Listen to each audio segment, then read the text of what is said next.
know this is different. I know it's unique, but I think we're going to be able to accomplish everything we need to do for this year here just as equally as we could have if we were in person.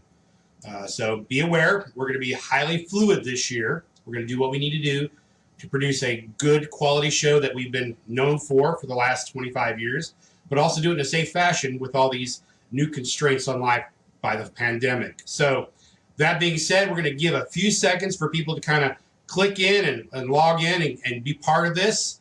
Obviously, I'm kind of blind. All I can see is my camera, my screen. Chris is in the background. So if you have a question or something you want to text to her, by all means, shoot her through the PM process, and we'll do that. Understand that after this is over, the presentation piece, there will be an extended piece where we have some dialogue and a little bit of socialization through the virtual reality that we have. So stay tuned for that. Don't just jump on right after the fact. We're hoping this is reaching out to friends from Medieval Fair who are looking for a new home potentially. I know they're going virtual this year. We'd love to invite them to be a part of things. And I know that our Kansas City friends up north might be peeking in, and we welcome them to be part of this as well. So welcome if you are, and strap in. It's going to be an interesting ride. So real quick, some of this is traditional, and bear with me because it's very cheeky, but I think it's very, very important that we go through some of this stuff in regards to tradition. So first off,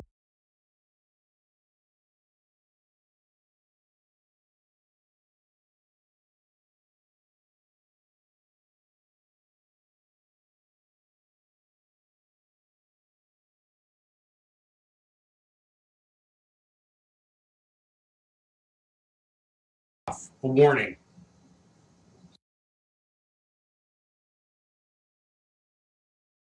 Okay, back up. It says the broadcast has been paused. It will resume shortly. So just give it a sec. It says I'm up there. We'll go ahead and... You've got to see it. No, you're good. All right, sorry about that brief interruption. Obviously, we're monitoring things, so even if you don't see something, we are still here, and we will stop.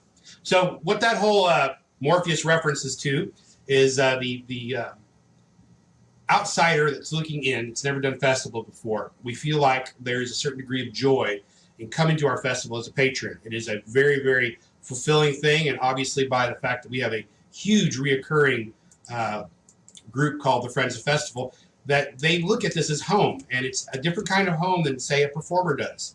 I like to tell people there's a different sense of joy that comes from performing at a festival than just attending a festival. In fact, in my adult life, I have attended one festival in street clothes, and it was very, very foreign to me. So once again, when we tell you this is your chance to look behind the curtain, you can do so, but understand things change. Obviously, you're going to become aware of the person behind the character in a lot of regards, and that could, ruin your world from the festival perspective if you don't want to see that behind-the-scenes opportunity. So going forward, we like to talk about some other things. We want to get this out in the open. So fear. According to most studies, people's number one fear is public speaking. I would say that's probably changed now. Either you're afraid of masks now or the pandemic, one of the two. But ultimately, fear in public speaking is huge. Number two is death.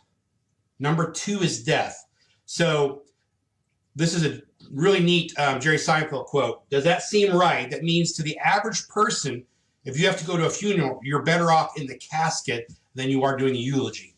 And that's true. What we get people to do as a performance is get in front of people and talk. I mean, ultimately, if you want to boil down all the IP exercises, all of our training, all of our preparation, ultimately, we're going to make you comfortable to be in front of large groups of people presenting. So that is a huge fear amongst Americans. That's a huge fear amongst people throughout the world. And ultimately, it's something you're going to have to either learn to work around or learn to live with. So by saying that, I want you to ask yourself some really, really hard questions before you make this leap into being a cast member. Can you be around large groups of people? Can you live in that spotlight? Do you thrive in social interaction? And then a biggie, and this is very, very big. And this year it's going to be less impacted, but far more concentrated. Am I ready to give up 6 months of my life? Typically, we start this venture as early as January, and we're not done until June. So that's 6 months of your life that you're dedicating towards festival. It's really, really important that you're prepared to give up a lot of your weekends in that preparation. So you need to do some really hard review of this. Now, understand, this might come to a shock to many of you. I am not an extrovert personality. I'm more of an introvert personality. I gain lots of my energy from that downtime when I'm away from people.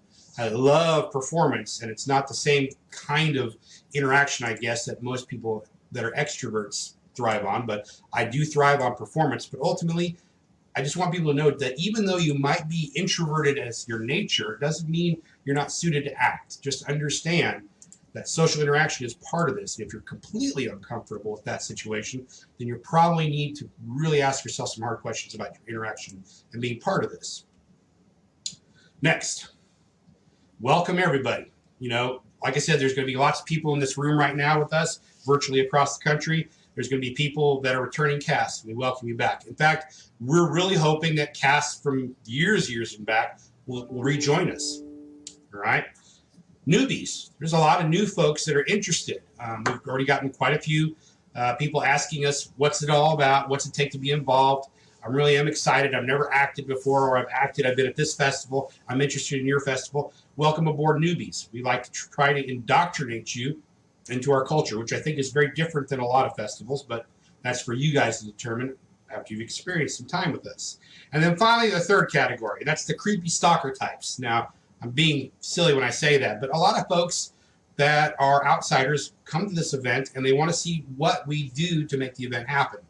You know, I tell people it's very, very rewarding, but it is a lot of work. So you have to understand, you know, that if this is a casual pursuit for a lot of you, buying a ticket might be the more, you know, appropriate decision on your part. But ultimately, welcome creepy stalker types. I hope you get to know a few people in some of these interactions and in some of these rooms that we break off into later. But ultimately, welcome and be a part. And if you decide to make that leap of faith to be part of us, awesome.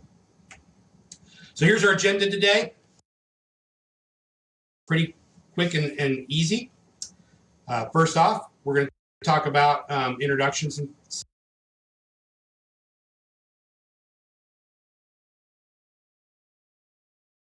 such. We want to make sure everybody knows who our leadership team is.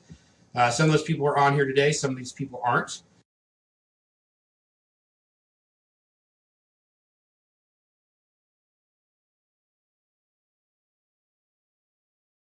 We're going to talk about safety in the pandemic. That's obviously very key to a lot of you people. And if you're not part of our cast, you'll know that we canceled our 2020 season because of this. It was a hard decision to make. In the sense that we didn't want to disappoint fans and members of our cast, but it wasn't even remotely difficult to make in regards to the safety we needed to have for those people.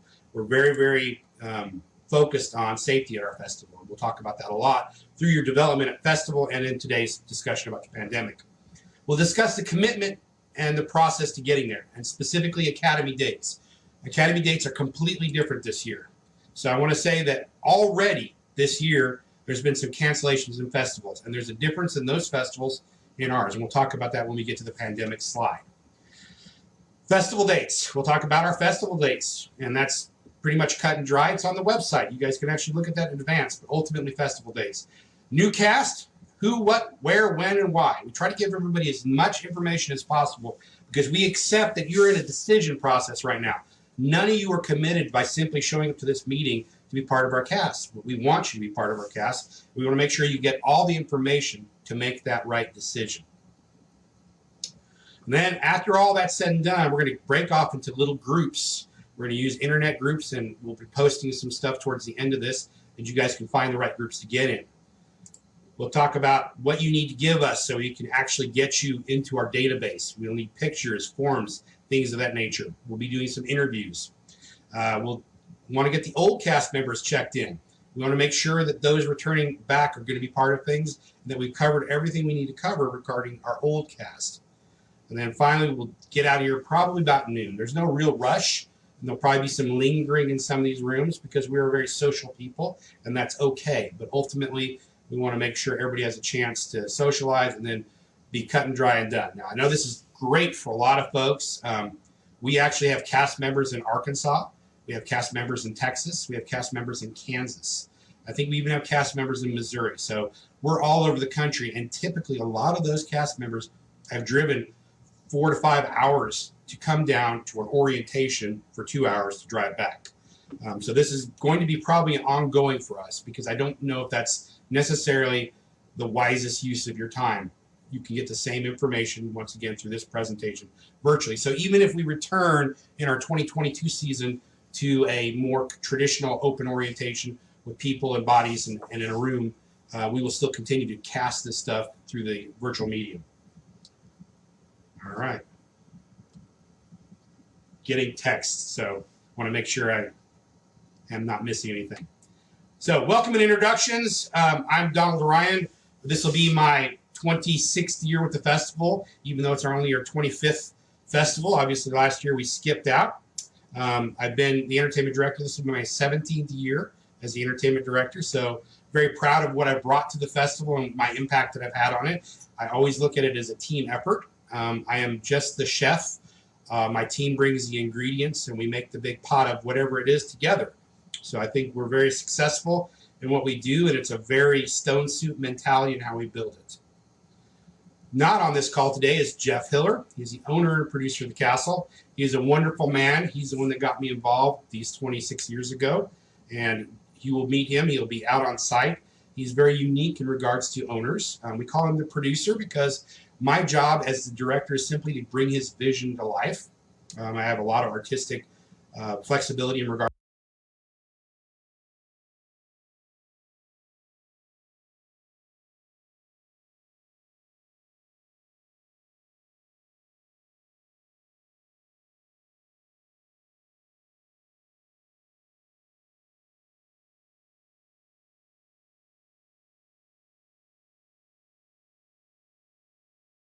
to that, but I always discuss every element of the festival with him, and he is very, very engaged throughout the run of festival.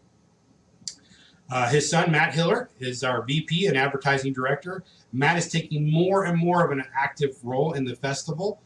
He actually has done a lot of commercial moments throughout the year. He is every single smoker I think we've ever had, so he's very, very engaged in several of those venues. And then Becky White, she's our castle event coordinator and manager, and this will be her second-ish year with us. When I say second-ish, it's because she has now gone almost a year and a half and has not done a Renaissance Festival yet. So I feel like it's a trial of fire. So ultimately, I want you all to say hi to Becky. She is a lovely lady, and she's been very supportive of everything we do during transition. Now, let's talk about our leadership team. It takes a lot of people to make this happen. There takes a lot of mentorship, a lot of development, a lot of teaching, and a lot of time. This is my 2021 team. Chris Ryan, who plays Queen Elizabeth, is in charge of costuming. She also does a lot of our, what am I looking for? Humanities classes. David Brown, who plays Shakespeare, leads our musical effort, and he will this year be running our mentor group and the apprentices that work with those mentors. Melissa Brown is our noble leader, and she runs that group as well as facilitates the morning meetings for the Keep during the run of festival. Kent Blum is our men-at-arms leader. He'll be dealing with all of our martial elements, including our Royal Guard as well as our Castle Guard. And he also facilitates the Celtic Quarter every morning of festival. Bridget Plum will be in the village group as well. She is also a member of the Celtic leadership group in the morning. Diane Walker is a leader of the Townkeeper group. She will be at the highway every morning, leading that group, as well as facilitating the Townkeepers. Joel Higgs is new to the leadership group this year. He will be facilitating within the village group, I think, at this point in time, and possibly helping out in the harbor area. Some of these things are still in development. Michelle Behrens is Diane Walker's partner in crime at the Kings Highway and over the Townkeeper group. She also does scheduling, the website. She is the nuts and bolts behind the scene, and she keeps this rickety craft going down the road, even though we hit a few bumps. Justin Bishop is in charge of the Woodlands group and all of those ventures in there, as well as the fairy realm and all the storybook elements of the festival. Kate Baker is, I believe, over the Piazza area. She's second to Kelsey Niels, part of the Noble group as well. Kelsey Niels, as we just mentioned, is over the Piazza. She's part of the Noble group. She is the dance coordinator. Kate Baker is her assistant in that regard. Deb Billingsley is with the area group. She also does events with myself for most of the nighttime activities.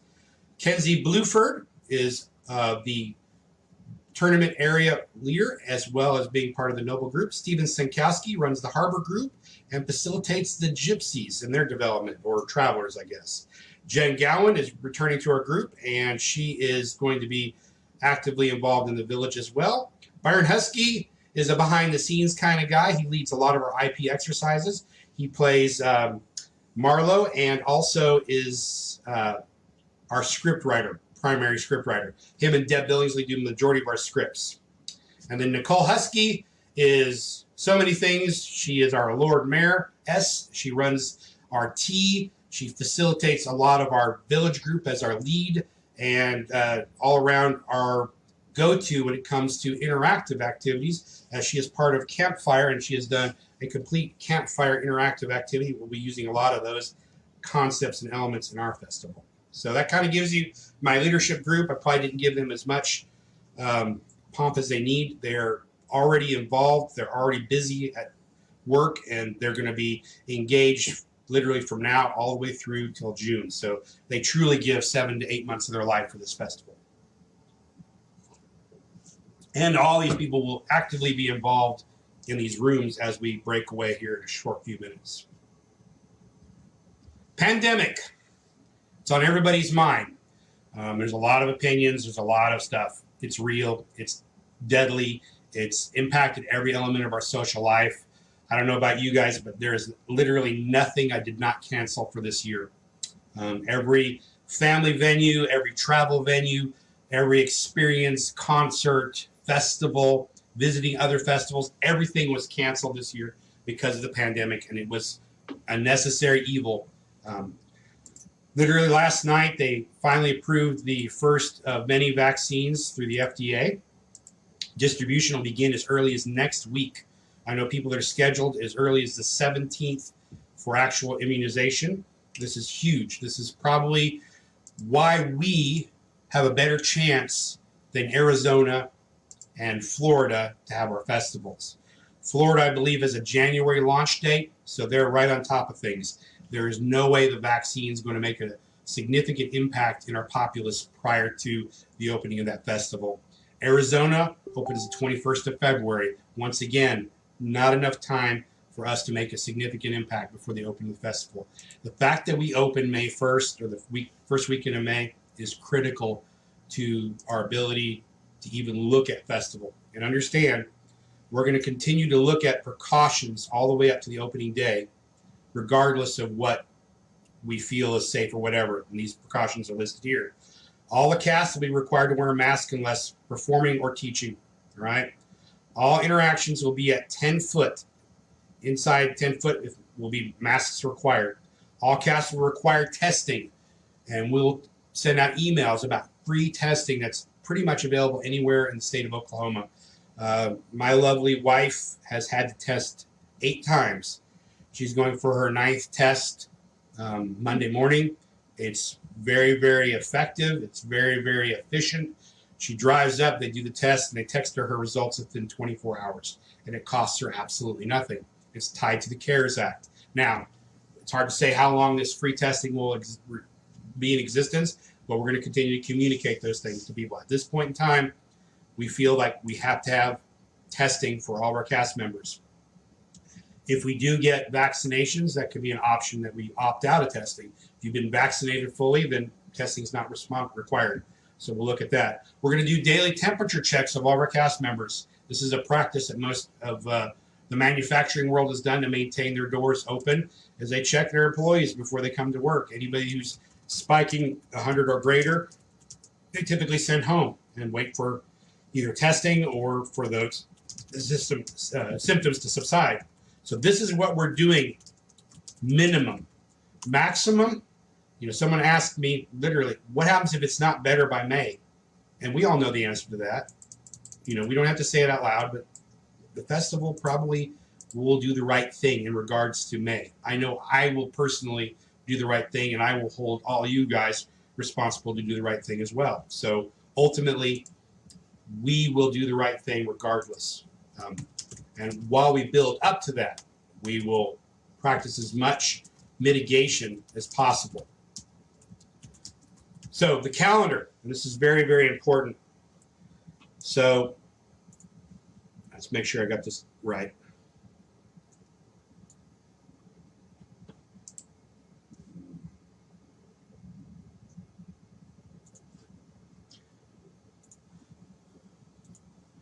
OKRAA calendar. Seeing this okay, Chris? It hasn't come through yet. I love that lag. Yeah, gotta love that 10 minutes lag. Tell me when you see it. Nice. All right, so this is our calendar. It's out on our website, and you'll see that there are already dates populated. So this first green swath is virtual auditions. They're open immediately. We'll talk about that shortly. Moving into January, virtual auditions close on the 9th, and we will make some casting decisions at that point. Then we will not begin until the 13th of March. The 13th of March will be our first Academy weekend, and that's huge, guys. We have pushed out absolutely as far as we can push out.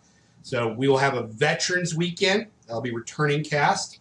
And then for you new folks, brand new, we will have our Novice Weekend on the 20th.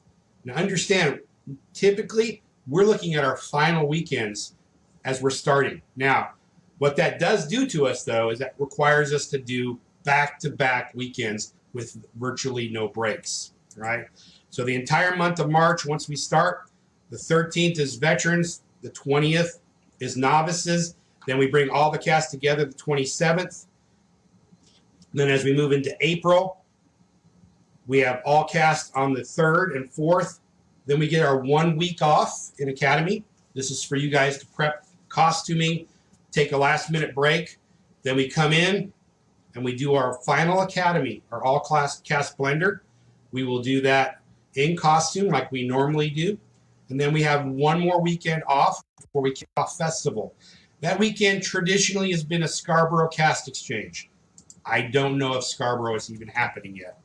We will leave that in there as a placeholder, but ultimately, we don't know what the status of Scarborough will be, if they're going to encourage outside cast.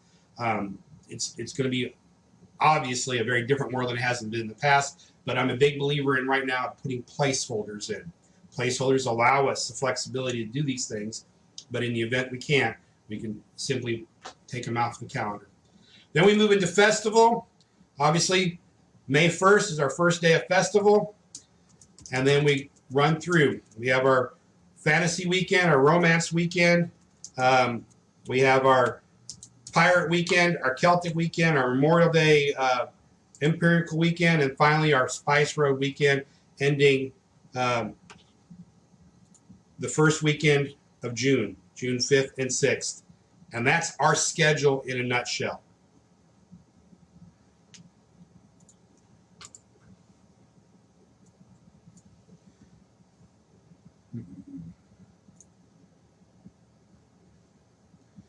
So now we'll get into the definition of cast. And I know this is going to be somewhat simplistic for some people. Our cast consists of our site staff, our performers, and our merchants. And when I say our performers, I mean all of our performers.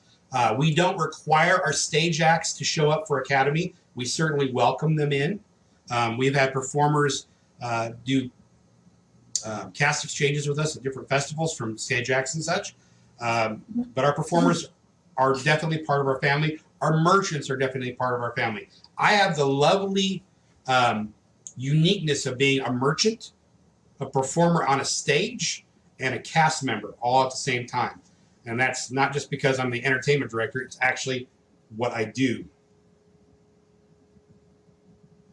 So keep in mind, we're one big happy family, and that's what makes us a little bit different than the rest of us. Who can be part of cast? We accept all talented individuals, and we're pretty broad in that concept of talent. I believe that talent is something that you're born with, and skill is something you learn. And I think the majority of what we do can be learned as a skill as well as a talent. All right? We maintain an active direct ensemble of 120 cast members. About 50 of those are what we call town keepers, but ultimately our goal this year is to get up to 120. We'd love to have as many people as possible. We cast 18 and older, and obviously with the pandemic going on, there's been less focus on the Me Too movement, but 2 years ago, the Me Too movement was our pandemic of 2019, and ultimately we made some very hard decisions about casting 18 and older, and we will continue to cast at 18 and older. The only exception will be if you're cast alongside your parents. And typically I tell people, this is a great idea if mom and dad want to be on cast and one of their kids wants to be on cast. It's a terrible idea if one of your kids wants to be in cast and you don't.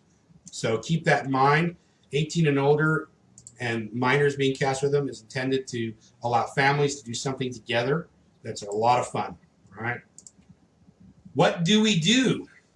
Interactive theater, guys. There's not a lot of scripts. Interactive theater is the art of play. Gary Izzo, the entertainment director for Sterling, been down to our festival for a couple of workshops. Phenomenal guy. He really sums it up really, really well in his book.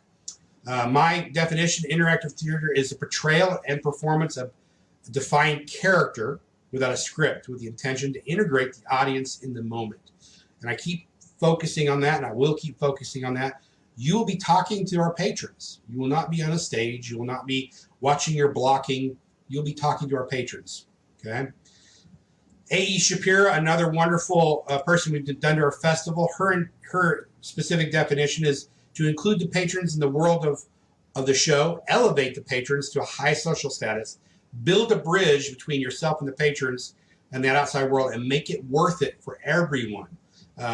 That's very, very important as we go through this stuff, because making it worth it is what keeps us going.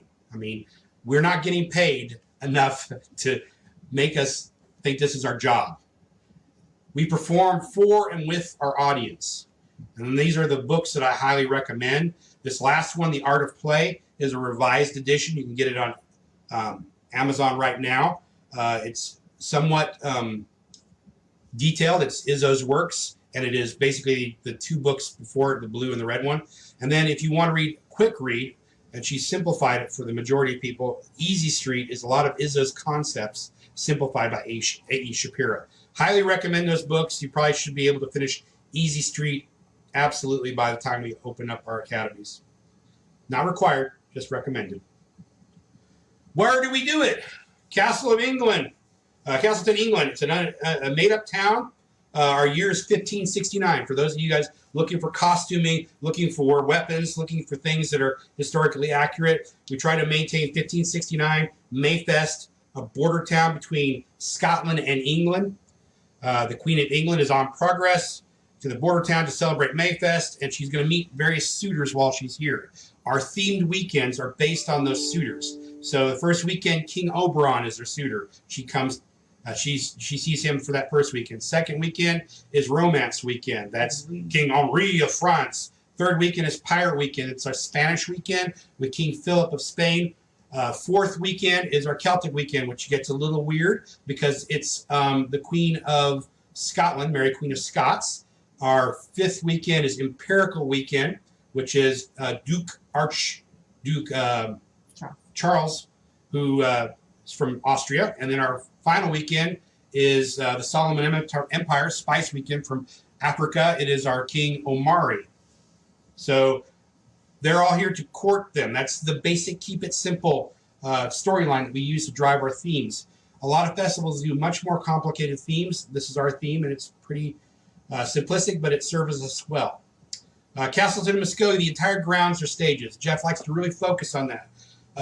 We have obviously 12 stages, but ultimately every intersection, every road, every shop is an opportunity for a performance. So keep that in mind. That's what we teach for our active street cast.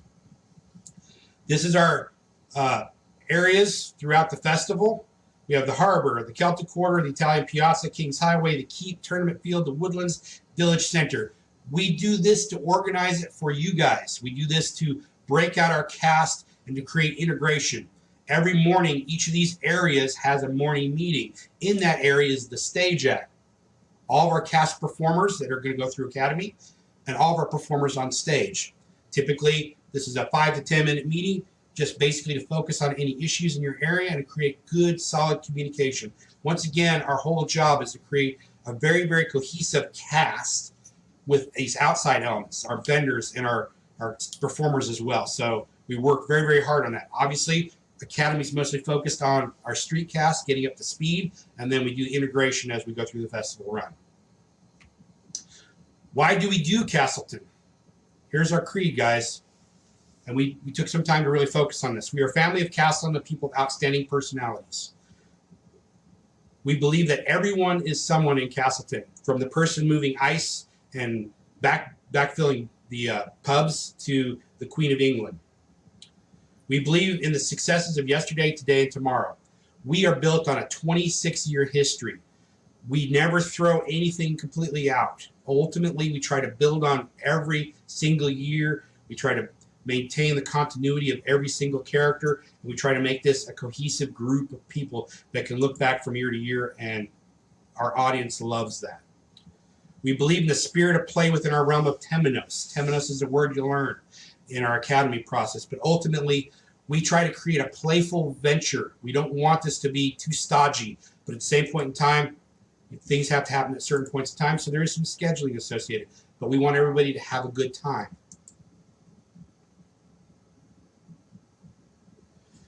We will provide a forum for accepting free thought through development and support of all. I listen to everybody. Everybody's ideas are valid. Not everybody's ideas are doable, but everybody's ideas are valid. And I try to bubble everything I can up. Once again, it's that stone soup.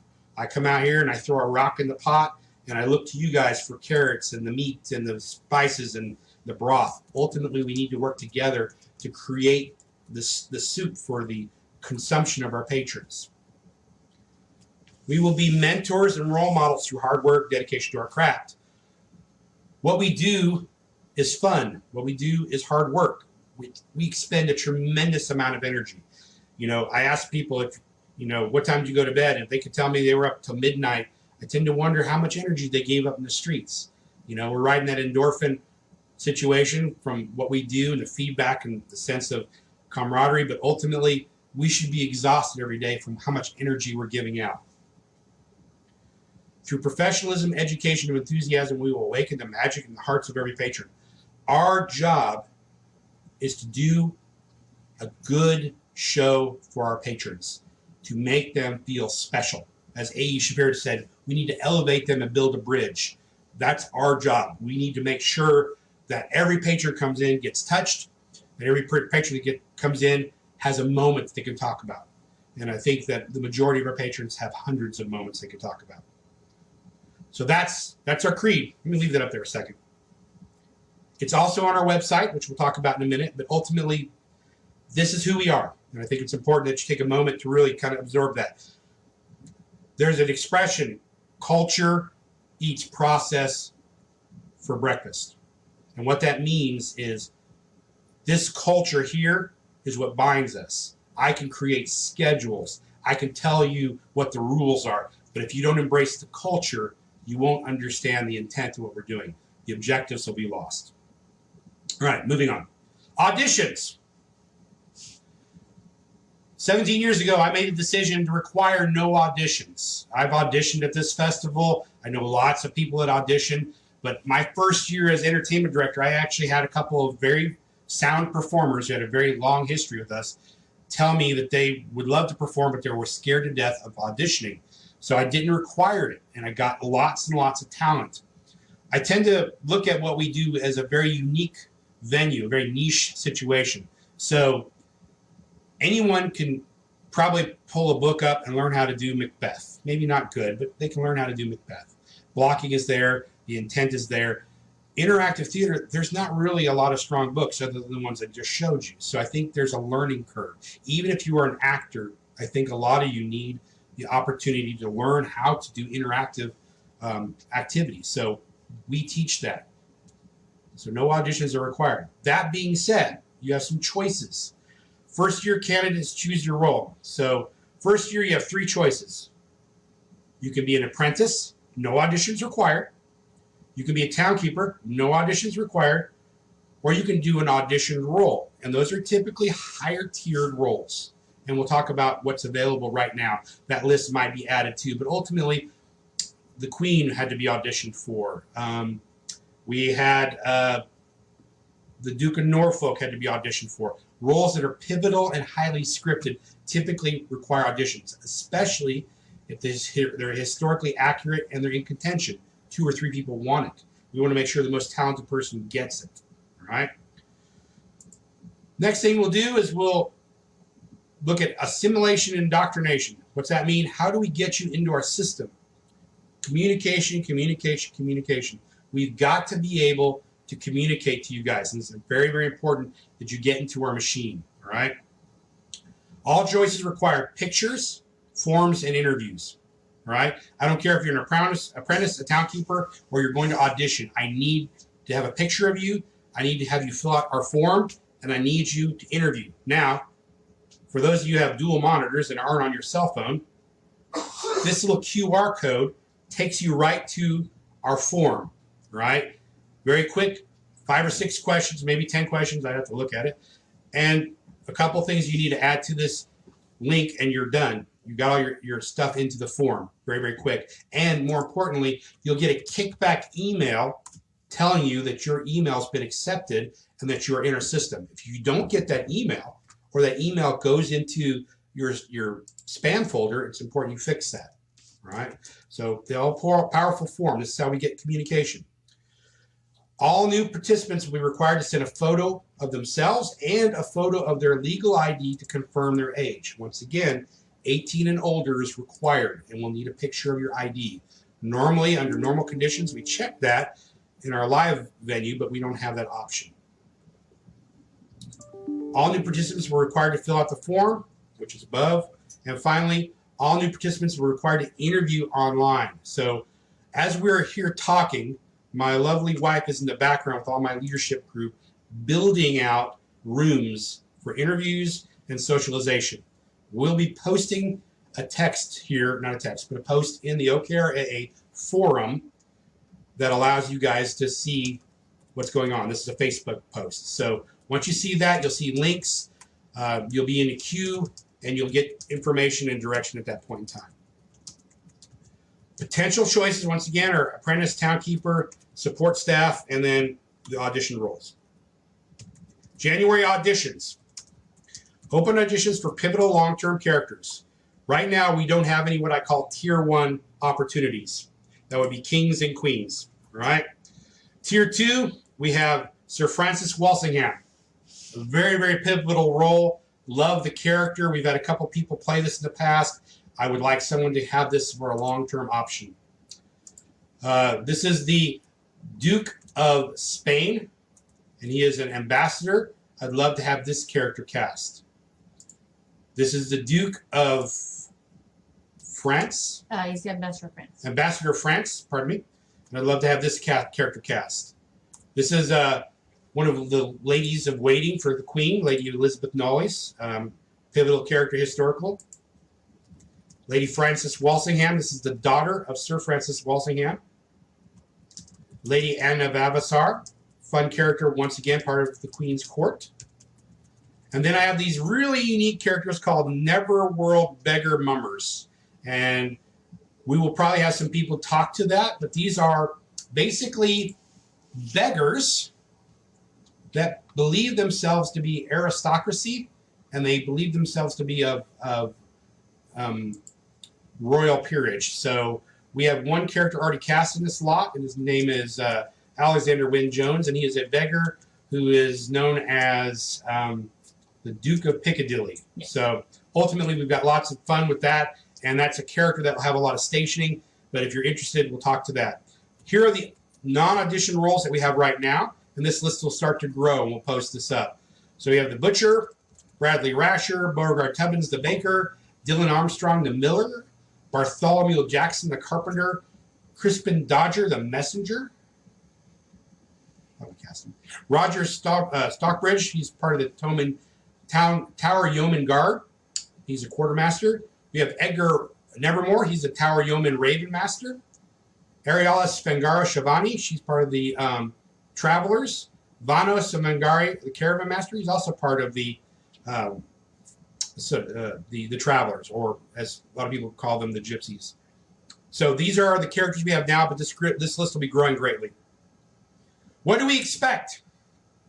Participation in all activities. You are not an actor. You are not a singer. You are not a dancer. You are a performer. That being said, you're going to learn to sing. You're going to learn to dance. You're going to learn to perform in all capacities. You will be an actor as the core, and you'll be able to interact with people. That will be your primary objective, is to interact with people. We hope that you become a phenomenal dancer. We hope you become a phenomenal singer. I guarantee. So just reconnect. Tell me when I'm live. All right. Once again, the internet is trying to foil me. So academy is not optional, it's critical. Defining academy.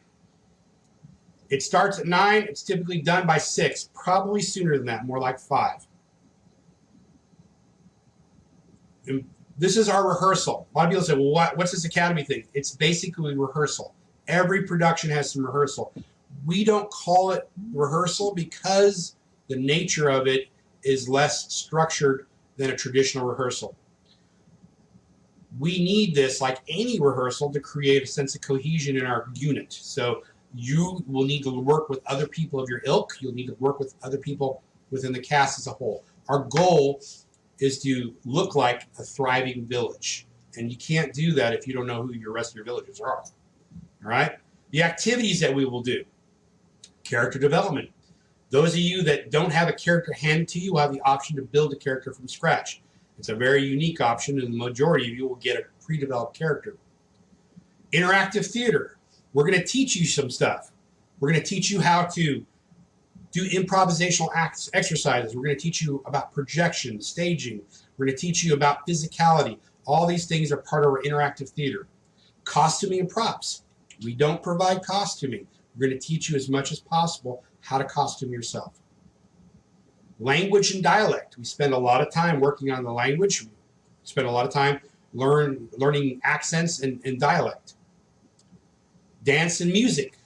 We will sing. We will dance. We have a phenomenal dance corps, and those people have a tremendous understanding of dance. As a matter of fact, one of our groups that we'll be breaking out to will be dance. And then finally, graduation will require 100% attendance in assignments completed. We want everyone to graduate from our academy. If you don't graduate, it's okay. We can work with you, but we will maintain you as an apprentice until you do.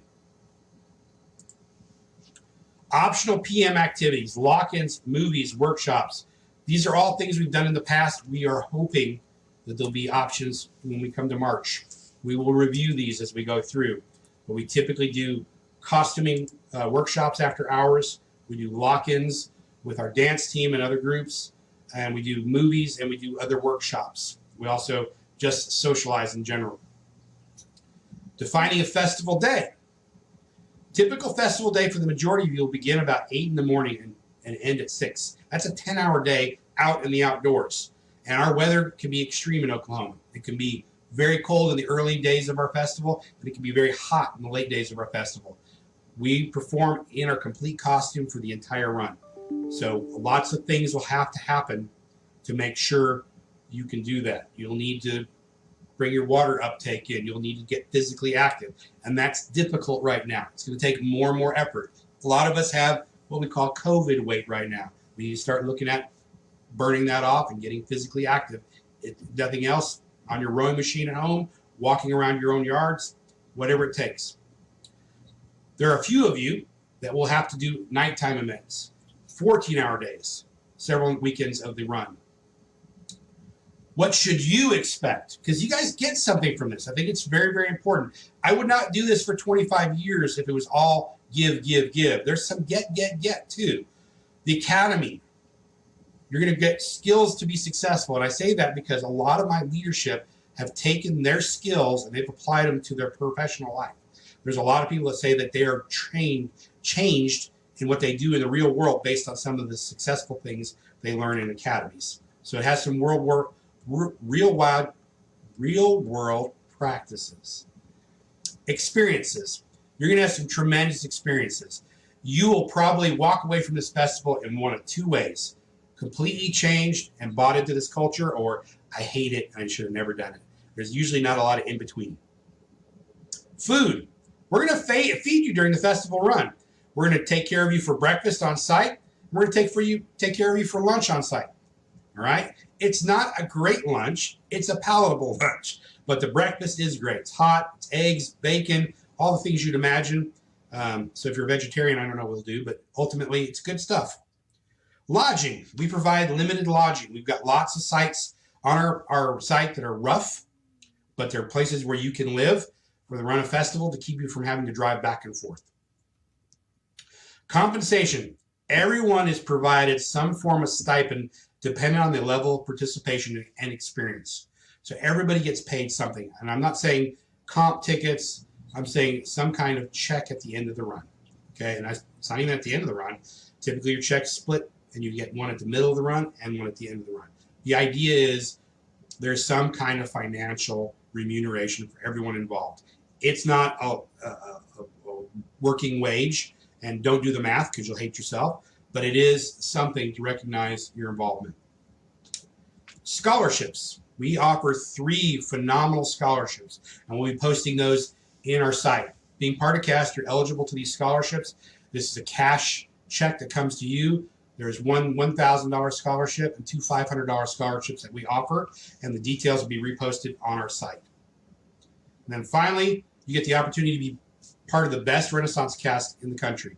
And I'm not saying that because it's my cast. I'm saying it's because I've heard that from a lot of other people.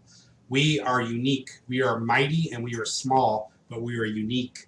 And unfortunately, with festivals closing and changing, we might become an endangered species. So yes, that's very, very important here.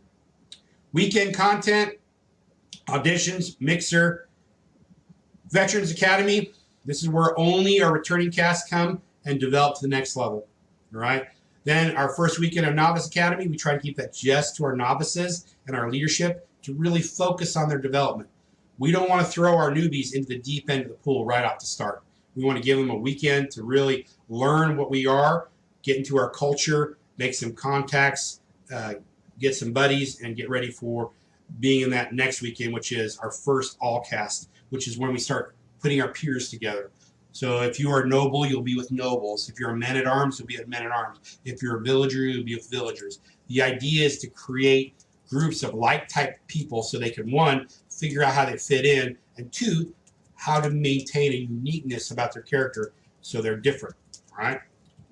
Third weekend, we are still in our peers, but we slowly shift into our blenders where we start working with other types of groups. So we start exploring the caste system. We start exploring how we fit in with the rest of society within the show.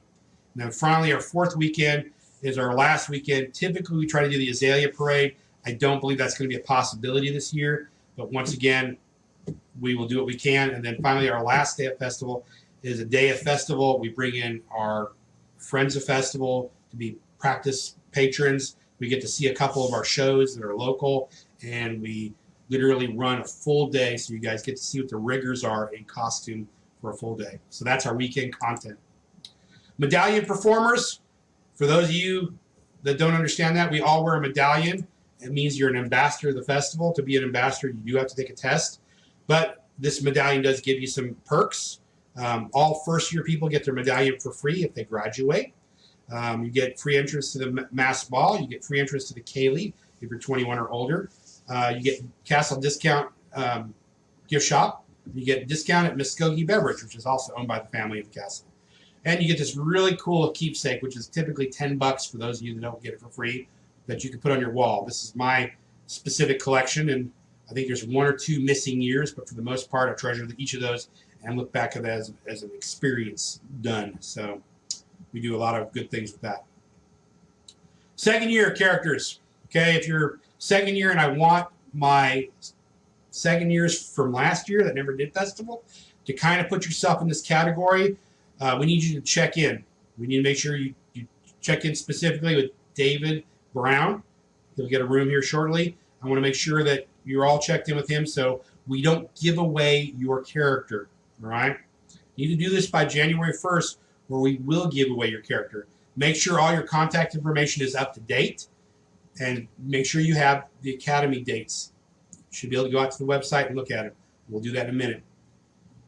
You must check in before January 1st, though. Character change process. Now, I'm going to say this. We like to maintain our characters. We don't like change. Why is that? Well, there's a sense of branding, right? Everybody knows what brand they like, you know, as far as soda. Are you a Coke person? Are you a Pepsi person? Are you a Dr. Pepper person? If you look at a Dr. Pepper person and you say, hey, is Mr. Pibb fine? You know what face they give. So ultimately, same thing holds true to our world. People are coming in here to look for certain characters. It gives us a sense of branding.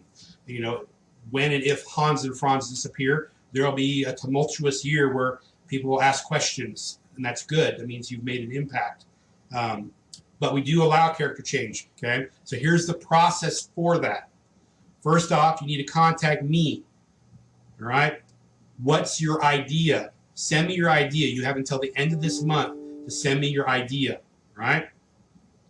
Secondly, you need to submit this, well, first off, and you need to understand that not all concepts will be approved. You'll say, I want to be a time-traveling ghetto bandit. I'm like, no, that's not going to work, right? So it's been rejected.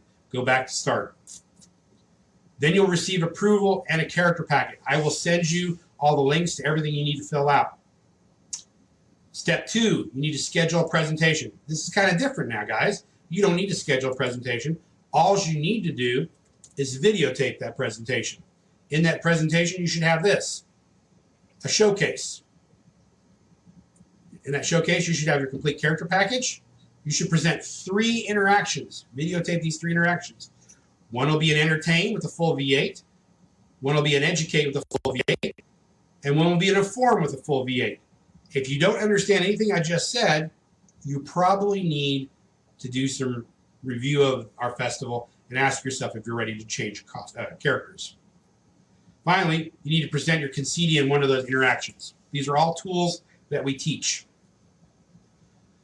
This is our website. I want to show you our website because it's a very, very important thing.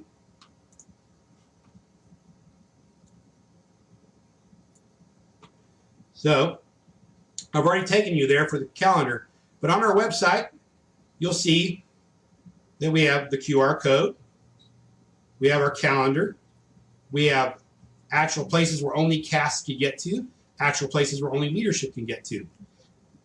This is how we communicate a lot of our things. A lot of our paperwork is behind closed doors. So when you go here, you'll see that there's a link for our Scarborough sign up. Go in here and click on that. Ignore this. We're not doing first responder this year. And then down here, you'll see there's links to all the sub-pages, and those are in the process of being updated. Castleton calls, being updated. Here's our rules. Here's our medallion quiz for last year if you want to look ahead. And then here's all your character forms for your package. And then there's some video clips, language tools, costuming links, dance, and resources. So this is where we keep a lot of our tools for people. So all these things are available for you just by simply going to our website. All right?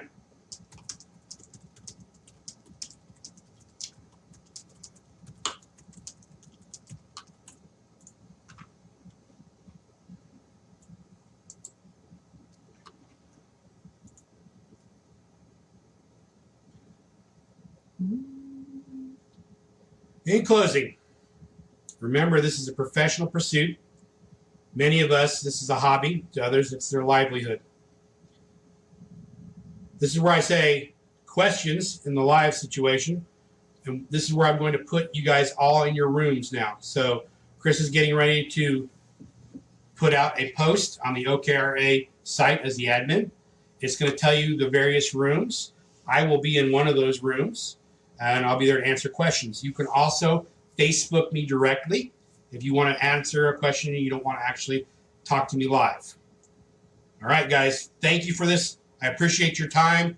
Thank you for going through this difficult situation with us, and we hope to see all of you guys in March in person.